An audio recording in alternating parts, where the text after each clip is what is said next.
Sushant case में मुंबई पहुंची CBI की टीम ने जांच तेज की। सुशांत के कुक नीरज से गेस्ट हाउस में पूछताछ।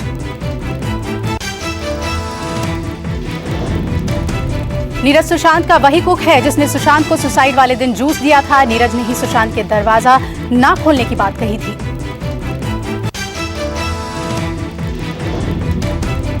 नीरज से बिहार और मुंबई दोनों पुलिस ने पूछताछ की थी। डीआरडीओ गेस्ट हाउस में कुक नीरज से सीबीआई टीम पूछताछ कर रही है।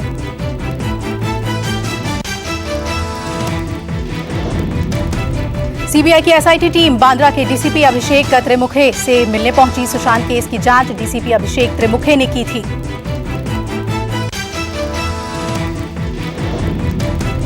सीबीआई की एक टीम सुशांत के फ्लैट के लिए निकली। रिक्रिएशन और फॉरेंसिक जांच करेगी टीम।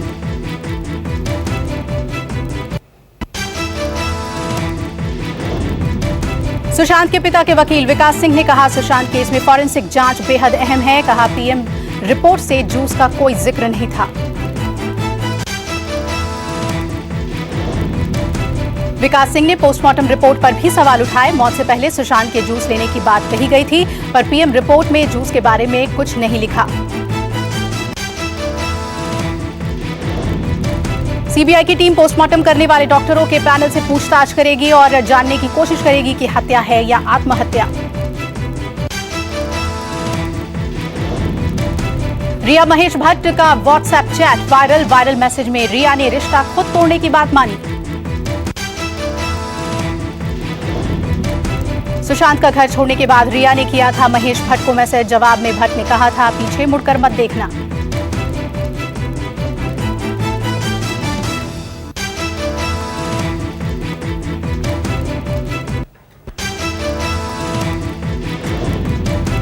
यूपी के बलिया में एसडीएम ने लोगों को दौड़ा कर पीटा। सीएम योगी ने किया सस्पेंड।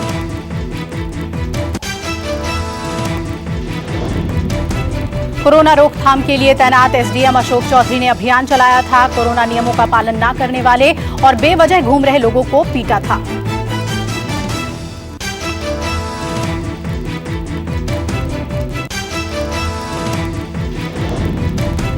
सोशल डिस्टेंसिंग का पालन न कर रहे लोगों पर जमकर लाठियां बरसाई। एसडीएम ने मास्क न पहनकर तहसील आए लोगों को भी पीटा।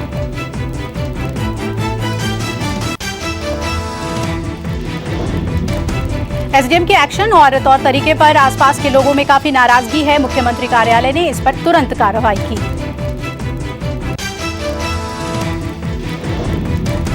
एसडीएम अशोक चौधरी को निलंबित कर राजस्व परिषद ने अटैच कर दिया।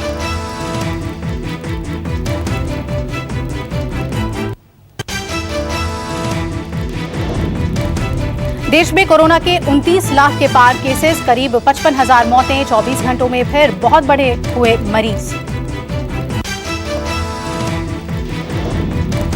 एक दिन में करीब 69,000 नए मामले सामने आए। कल भी 70,000 के करीब नए मरीज सामने आए थे। स्वास्थ्य मंत्रालय के आंकड़ों के मुताबिक देश में अब तक 29,05,823 लोग कोरोना से संक्रमित हो चुके हैं, जिससे 54,849 लोगों की मौत हुई।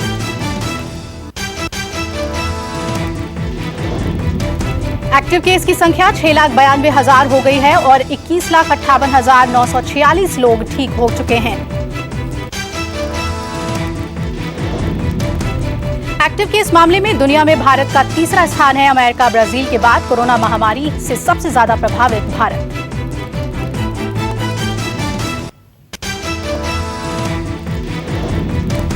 आईसीएमआर के मुताबिक 20 अगस्त तक कोरोना वायरस के कुल 3,36,00,000 सैंपल टेस्ट किए जा चुके हैं, जिनमें से एक दिन में करीब 9 लाख सैंपल की टेस्टिंग हुई।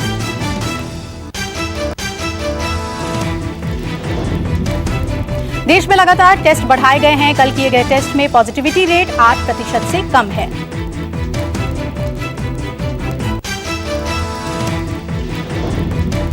आंकड़ों के मुताबिक देश में सबसे ज्यादा एक्टिव केस महाराष्ट्र में है। महाराष्ट्र में 1.5 लाख से ज्यादा संक्रमितों का अस्पतालों में इलाज चल रहा है। 5 राज्यों में कोरोना के एक्टिव केस ज्यादा। महाराष्ट्र के बाद दूसरे नंबर पर तमिलनाडु, तीसरे नंबर पर दिल्ली, चौथे नंबर पर गुजरात और 5वें नंबर पर पश्चिम बंगाल। भारत में रिकवरी रेट लगातार बढ़ रहा है। अब रिकवरी रेट बढ़कर 75% से ज्यादा पहुंच गया है।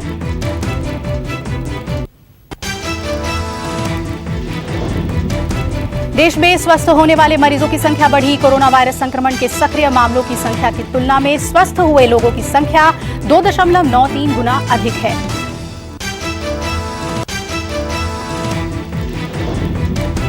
कोरोना मामले में मृत्यु दर भी 2% से नीचे आ गई है। स्वास्थ्य मंत्रालय के मुताबिक प्रतिदिन मामले की मृत्यु दर घटकर 1.92% पहुंच गई है।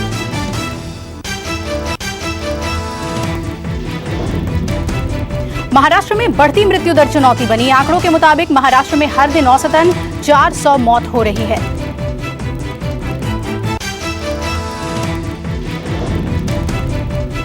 सबसे ज्यादा मृत्यु दर वाले गुजरात को पीछे छोड़ सकता है महाराष्ट्र। हाल ही के दिनों में हुई मौतों के बाद मृत्यु दर 3.39% हुई। भारत में रोज कोरोना से जितनी मौतें हो रही हैं, उसका 1/3 अकेले महाराष्ट्र में हो रही हैं और ये आंकड़े सरकार के लिए चिंता की वजह बनी।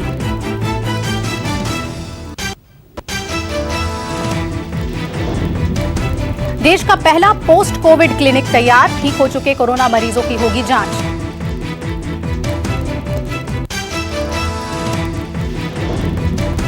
दिल्ली सरकार के राजीव गांधी सुपर स्पेशलिटी अस्पताल में पोस्ट कोविड क्लिनिक तैयार किया गया है। राजीव गांधी दिल्ली का दूसरा बड़ा कोरोना अस्पताल है।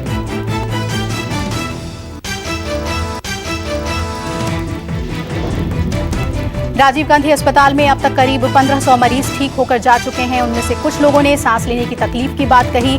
ऐसे मरीजों को इस क्लिनिक में देखा जाएगा। दिल्ली के व्यापारियों से आगे की योजना पर चर्चा करेंगे केजरीवाल। 23 अगस्त को शाम 4 बजे डिजिटल संवाद करेंगे दिल्ली के सीएम। नुकसान झेल रहे व्यापारियों से डिजिटल संवाद करेंगे केजरीवाल। नया प्लान बनाने की तैयारी।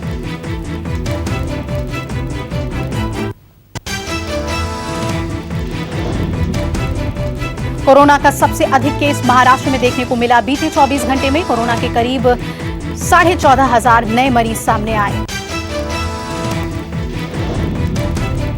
लखनऊ में कोरोना के 796 नए मामले सामने आए। लखनऊ में कोरोना संक्रमितों की संख्या 20,000 के करीब।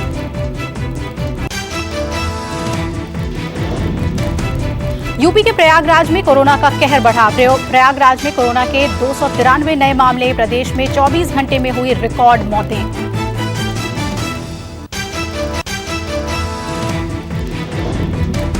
यूपी में पिछले 24 घंटे में कोरोना से 95 लोगों की मौत हुई। कोरोना के 4,991 नए मामले सामने आए। यूपी में संक्रमितों की संख्या बढ़कर 1,72,334 हुई। अभी एक्टिव केसेस की संख्या 48,511।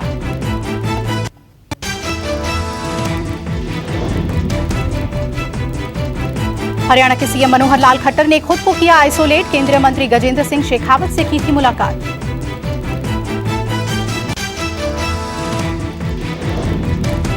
कल ही गजेंद्र सिंह शेखावत की कोरोना रिपोर्ट पॉजिटिव आई थी। मीटिंग के दौरान सीएम खट्टर ने केंद्रीय मंत्री गजेंद्र सिंह शेखावत से मुलाकात की थी।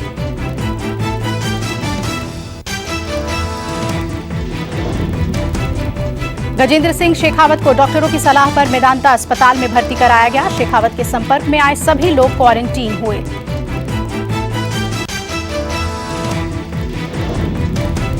कोरोना की चपेट में तमाम मंत्री, वीआईपी, विधायक, सांसद आ रहे हैं। कुरुक्षेत्र के सांसद नायब सिंह सैनी भी कोरोना पॉजिटिव पाए गए हैं।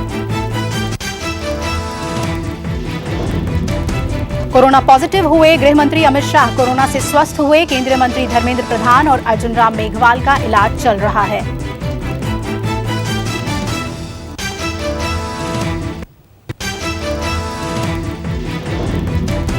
कोरोना संकट में बेरोजगार औद्योगिक कामगारों के लिए खबर। सरकार ने उन्हें 3 महीने तक 50% वेतन देने का निर्णय लिया।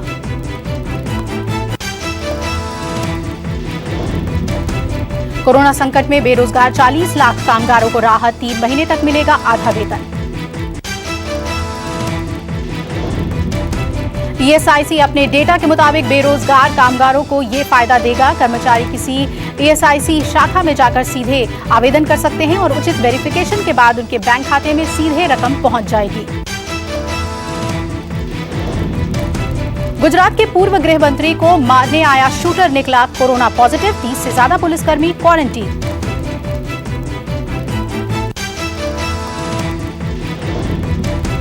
गुजरात एटीएस की टीम ने इमरान नाम के शूटर को गिरफ्तार किया था। शूटर ने पूर्व गृह मंत्री गोवर्धन झड़ाफिया की हत्या सुपारी ली थी।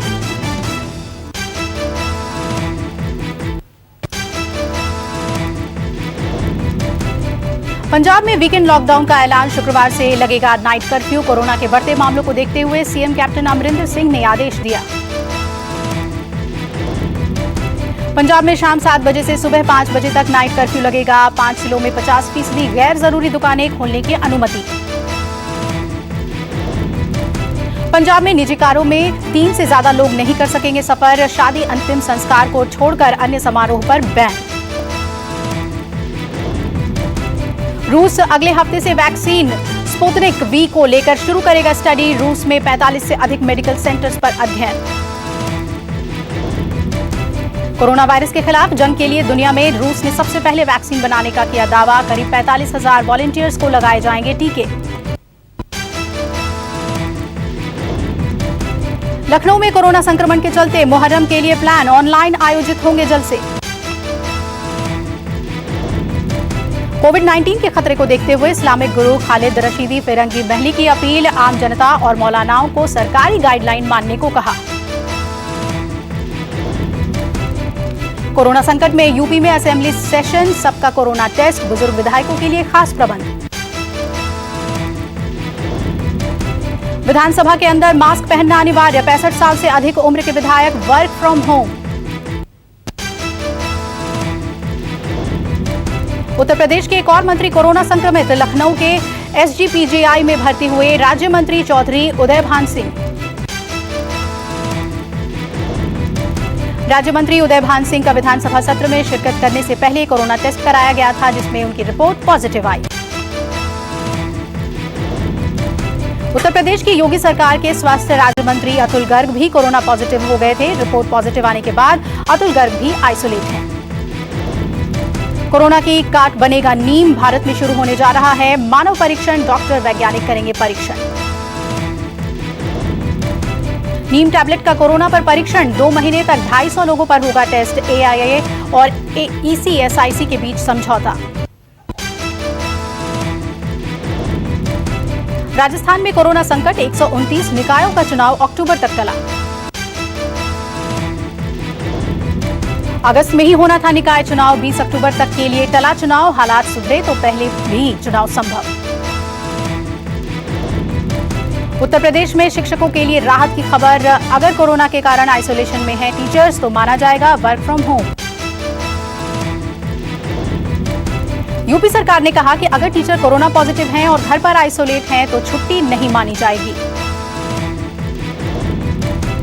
देश में पिछले 5 महीने से सभी शैक्षणिक संस्थाएं बंद हैं और शिक्षक ऑनलाइन ही बच्चों को पढ़ा रहे हैं।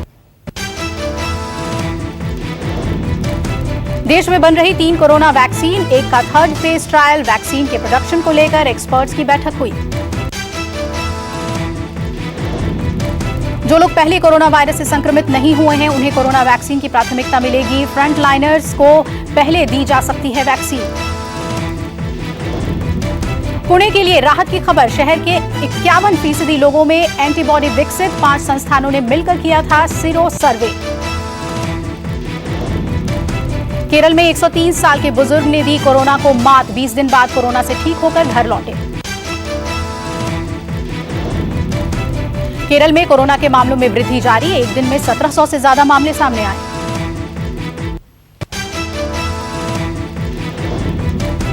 तेलंगाना के नागर कर्नूल में मौजूद श्रीशैलम लेफ्ट बैंक कैनाल में बिजली उत्पादन केंद्र में भीषण आग। आग से 9 लोग बिजली उत्पादन केंद्र में ही फंसे, 17 लोग बचकर बाहर निकले।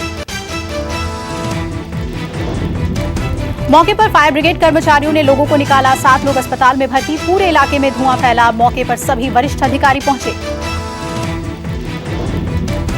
आगरा में हुई महिला डॉक्टर की हत्या में खुलासा, डॉक्टर योगिता को धमकाता था हत्या आरोपी सीनियर डॉक्टर। पुलिस जांच में पता चला है कि डॉक्टर योगिता को टॉर्चर करता था। गुरुवार को आरोपी डॉक्टर विवेक तिवारी की गिरफ्तारी हुई थी। पुलिस के मुताबिक विवेक तिवारी योगिता पर शादी का दबाव बना रहा था। विवेक और योगिता की जान पहचान 7 साल पुरानी थी। आंध्र प्रदेश के चित्तूर में हादसा, डेयरी प्लांट में गैस लीक होने से 14 मजदूर बेहोश, 3 की हालत गंभीर। बरेली में प्यार के त्रिकोणीय मामले में लड़की की हत्या, प्रेमी और मां ने मिलकर लड़की की हत्या की। पुलिस ने आरोपी और मृतक की मां को गिरफ्तार किया, दोनों ने हत्या की बात कबूल ली।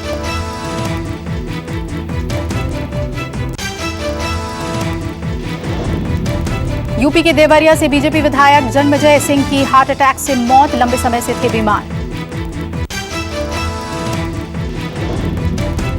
जय सिंह तीसरी बार विधायक चुने गए थे, बसपा से पहली बार विधायक का चुनाव जीता।